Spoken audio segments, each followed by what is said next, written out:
Yak saslı neneler gelir.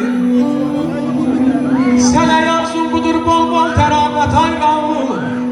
Hayatın günü açık olsun senden. Seni tebrik edir aşık meharet.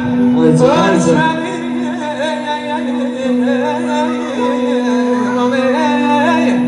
Sizi tebrik edir aşık meharet. Kalbinden elmeni dualar gelir. Hoş gelmişsen bu meclise Raul Bey. Layıktır her kademin bir misale Raul Bey.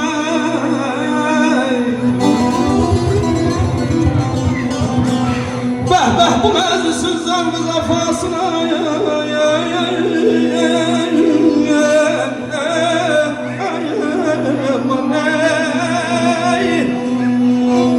Bu meclisin zevk zafasına. Kurban olum ehli vefanın vefasına. Hoşbent olasan ay taze bey eller içinde.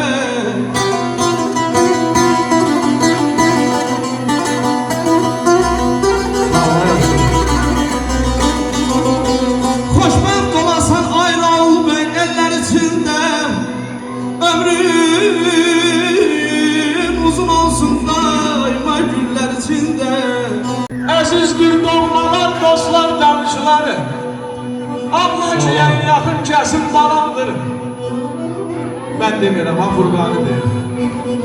Əzizdir doğmalar, dostlar, danışlar. Amma ki en yakın kesim balamdır. Ay sağ ruzi bərəkətim adım ocağım. Alovum balamdır, közüm balamdır. Atamdır her zaman arkam dirəyim. Cəfa keş qaybı keş bacı ürəyim. Kardeşim canımdır.